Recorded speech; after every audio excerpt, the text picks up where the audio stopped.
One of the most common questions I get when people start looking at Alaska is this: should I do a cruise or should I go inland?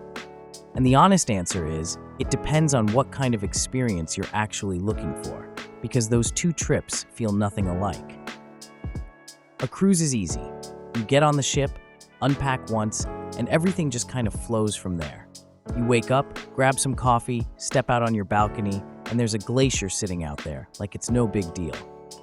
You're moving through the Inside Passage, seeing waterfalls, wildlife, all of that, and you didn't have to plan a single detail to make it happen. And for a lot of people, especially the first time going to Alaska, that's exactly what they want. It's relaxed, it's scenic, and it's a really good value when you think about everything that's included. But you're still on the coast the whole time. You're seeing Alaska from the water, not really stepping into it. And that's where the interior is completely different.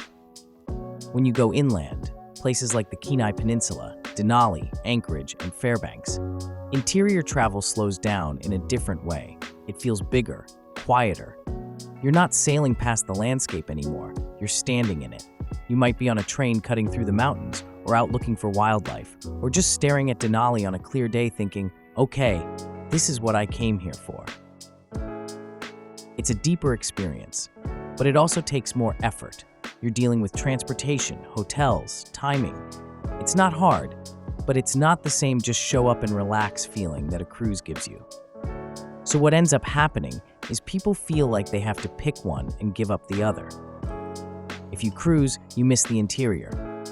If you go inland, you miss the glaciers and that whole coastal experience. And that's usually the point in the conversation where I tell people there is a third option that kind of solves that problem. It's called a cruise tour. And what that looks like is you combine both parts into one trip. You do the cruise piece, so you still get the glaciers, the Inside Passage, the coastal towns, but then instead of flying home, you keep going. You head inland, usually by train or motor coach, up toward Denali. The big difference is you're not piecing all of that together yourself. The hotels are arranged, the transportation is handled, the timing actually makes sense.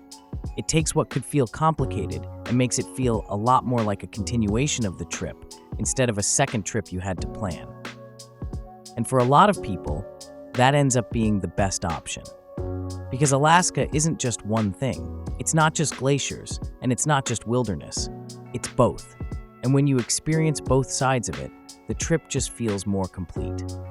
So when someone asks me which one they should do, I don't start with cruise or land. I start with, what do you want this trip to feel like? Do you want something easy and scenic? Do you want something a little more immersive? Or do you want to go all in and see as much of it as you can while you're there? Once you answer that, the right option usually becomes pretty clear. And if you're even thinking about Alaska, especially the next couple of years, it's worth having that conversation early, because the best options, especially for things like cruise tours, tend to go first.